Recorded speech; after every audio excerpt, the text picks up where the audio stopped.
Hi everyone, I need to tell you about this bag. This is the best bag that I can think that you could own to travel with a baby or a toddler, okay? So, when I went on holiday with my 6-month-old, she was allowed 2 extra baby items. So she goes for free, she shares our seat, but she's allowed 2 free items. So we took her buggy and a nappy bag, okay? The nappy bag we took wasn't particularly big. We just took essentials in there. She was 6 months old. She slept most of the flight, which was great. Now, next time we went away, she was 10 months old. She was eating, she was drinking, she was playing all the time, and she barely ever slept because she was so excited on the plane. We had bought this bag just before we went, and this is perfect because I'm going to show you around the bag. It's got these extra little slip clips, so if you want to make it bigger, it can be the perfect size for a standard hand luggage bag. But if you don't make it bigger, it is the maximum size and capacity for a free baby bag. Okay, so this could be the nappy bag, and it's massive. So we didn't just fit nappies and stuff in there, we fit literally so much, and it is a backpack. It's not particularly sexy or snazzy, but it's the best thing because you can fit so much in there and it goes for free. So it was like having an extra hand luggage bag. So obviously we've got her little tag on here with her name and address just in case it got lost. All the adjustments, padded straps, so it was really comfy and easy to wear. It's got a secret pocket on the back. I didn't actually put anything there because I didn't need to hide anything at all. But it's really good for if you were travelling on your own and you wanted to like hide some personal belongings like your phone or whatever. So I'm going to show you what we packed. So in the front zip pocket, it was quite small. You can fit a whole hand in there, quite a bit of space. In there, it just literally had the wires because it has a portable charging bit. So we just kept the wires in there. So that's what I'm going to put in now. Wires. This was mostly, it had a second adapter, so it could be for either of our telephones or her iPad, which was great for having movies and extra bits on. Passports and travel documents. This fit perfectly in the second pocket, which just went in the front there. I should have really done this before, but I didn't quite know how great this bag was until after I'd been. So obviously I'm ranting and raving about it now because all of my friends were saying, oh, you've travelled so much with Poppy. Only twice, but they were like, have you got any tips? So my tip is get this bag. Get this bag. Next, we've got this big compartment. It's got a little clip. So obviously we put our car keys on there after we'd checked it in at Bristol Airport car park. It's got all these different pockets. So if you were using this as like your laptop bag, so it comes with a standard USB if that's what you wanted to use. So if you can see, this bit fit perfectly for our little tablet. So that went in there. That was her tablet. If I wanted pens and stuff, they could go in here. If you travel to Egypt like us, I do actually advise taking a pen because you have to do your visa cards when you get there. And for the love of you, nobody will lend you a pen because they obviously, all these people turn up on a plane and everyone's like, oh, can I have a pen? And they just say no. And it's like, well, how am I going to fill out these documents for you then? Take a pen if you're going to Egypt. Right, so that's the tablet. Now, I took lots of toys because she gets bored quite quickly of a toy. So we took a very little book. We took some flashcards. All very flat things that you can literally just slip in because it's quite important. Like, you don't want your bag to be too overloaded. I definitely overpacked, but these are the toys that I took. These fidget spinner things are great because you can put them on the plane window. Kept her entertained for ages. And it's also nice because she's looking at the view as well, which is what everyone wants to do if they're in the window seat. Gina the giraffe. These are fabulous as well. They've got suction cups. She loves playing with these, usually just suckling the little suckers, but again, went on the window, which was great. Teething toys, because anyone under 1 is probably teething, so we made sure that we had those. Bubbles, we took some of those, but these were mainly for in the airport because we don't want to like annoy anybody on the plane blowing bubbles if they were trying to have coffee in front of us. This little thing, I think it's a teething one because it's like got different textures and stuff, but she loves this necklace bead thing, so that was a great purchase. Her little poppet rainbow, again, top tier toy, she absolutely loves it. Tiny little duck that squeaks. Again, another sensory toy. She loves it and it doesn't take up too much space. This little bubble thing, this was in B&M as a 2-pack for a £5, absolute bargain. And again, she just loves watching the little bubbles for ages. So that did stop me at security. They had to scan the bag. I didn't even think about it being liquid inside. So I'd separated all the liquids, thought I was really organised and prepared. And then they were like, oh my God, what is that? And I was like, oh, me being stupid, that's what it is.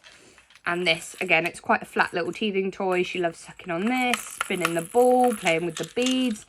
So they're all just really simple toys, yet they keep her entertained for ages. So those were all a godsend on the plane because she needed all those different bits. Right, so that was another pocket. It's easier to take these clips off, even though you're not going to extend the bag out. So pocket number 3, this zip is the extendable one. I'll show you at the end how much extra space you can get, but for now, I'm just going to try and find the 4th bit.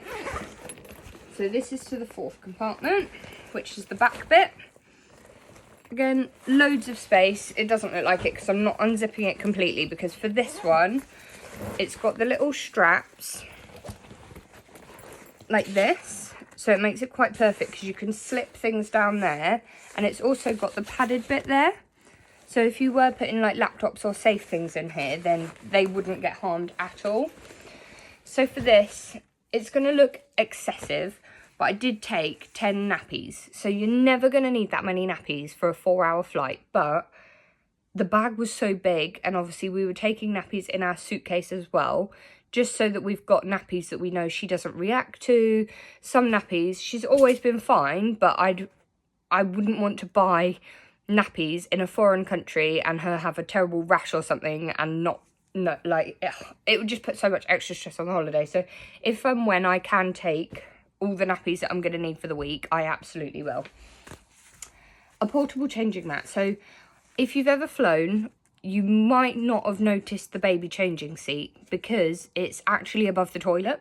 Not all planes have one, and the ones that do, they're so tiny, and uncomfortable, and if you hit a bit of turbulence and your baby's head's going to whack on the plastic, and I just didn't want to change her on there. So we always change her right before the flight, and then if she did have like a poo or needed to be changed, we'd probably just do it on our laps, to be honest, because the changing facilities on planes is terrible. So I take 10 nappies, so I'm just going to pop them in there now. So that's 2 piles of 5 so that we keep it a bit flatter. And a packet of wipes, obviously not just for nappy changing, but for all the snacks that she consumes, because she eats so many snacks, she's like a dustbin. Right, so that's another packet done.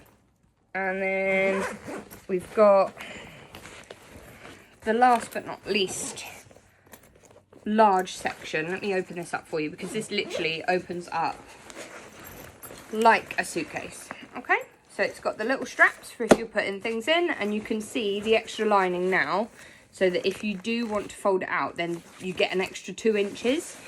We didn't need to. This section is where I literally put all the toys and the snacks.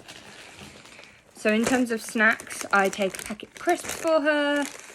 She never eat this many snacks on a flight, but it's really good to just keep them entertained, so even if she's just picking at them. So these little package things, you are allowed to take for babies homemade snacks, but I preferred to take pre-packaged snacks that have all the labels and ingredients on, so that if somebody did want to stop you, they're not going to think that you've baked some weed cookies or something and you're trying to smuggle. So that's why I take pre-packaged snacks, and her water bottle and a muslin cloth, because these are always handy. Especially if you're breastfeeding, it's good to have a little cloth, because if you end up with somebody sat right next to you, obviously we're a family of 3, but she shares a seat with us. So there's been a couple of really lucky flights where we've had the whole row to ourselves, but there's been a couple where we've had to sit next to somebody, and I wouldn't really want my boob being exposed. So that's that. And then we also take her little medicine bag. So in here, just in case she's having a teething episode, or she gets particularly if she pops her ears and she's in pain. So we've got Calpol, syringe, Ambisol, Astrons and Parsons teething powder, and then some paracetamol or ibuprofen, mostly for me because I get a really bad headache.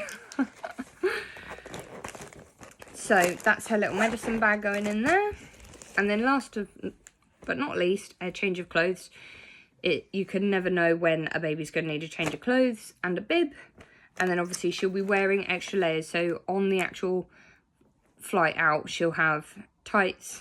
Again, an outfit like this. So it's literally just a short sleeve vest and some booty shorts. Because you never know if the plane's going to be way too hot or way too cold. So there's been a couple of times I haven't dressed her appropriately. Like, I got a personalised baby grow for the first one because I thought, oh, pyjamas, comfort, it's going to be what she wants to wear.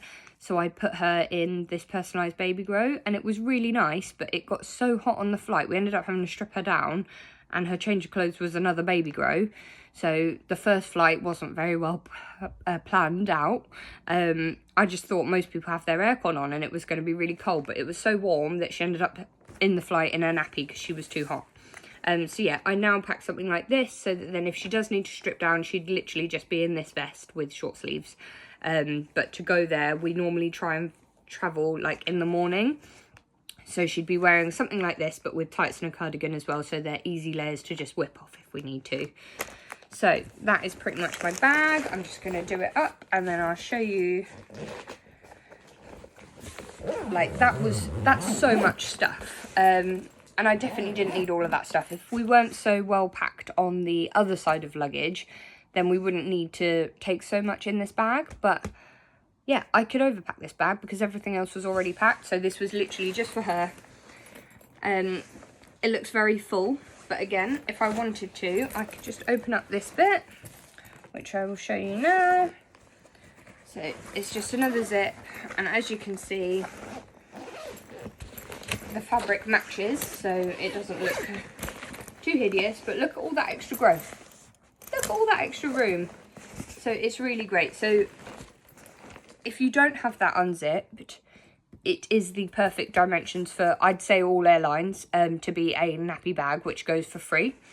And if you do want to maximise it, you can literally just open it up like that, and then you've got so much extra space. So if you want to take it on as a hand luggage bag, and it have to go up in the cabin, I would say it just fit in the front, in the seat in front of us as a nappy bag. So if you do open this up, don't assume that it's going to fit under the chair in front of you, which is what you need if you're using it as your nappy bag or baby bag, because I couldn't imagine anything worse than having to get out and move the person next to me and ask the person, and like get the person to open up everything and get this bag down every time she wanted a different snack or toy. So literally, I'd keep this zipped up and then just keep it under the bag in front of you, chair in front of you, or like a couple of the flights I had the chair next to me free, so this just sat on the chair next to me, which was ideal. So yeah, this is my bag. I think it was about, I'll put the link in the comments, or the or an actual link if I can, because this bag, I think I can't remember how much it was, but it was much less than £30, and it's been an absolute godsend. So what I'm going to do is I'll put the link there for you. Absolutely recommend it. I think if this did ever break, it's so durable, and I've used it once and it still looks brand new, and it got carted all around different countries. So I'd just get another one. I might just order like 4 so that I've got them so that I can have this bag forever, because I love it so much. So yeah, that's the bag of all bags. I hope you enjoy, and I hope you go and get one so that your next flight with a child is so much easier. Enjoy.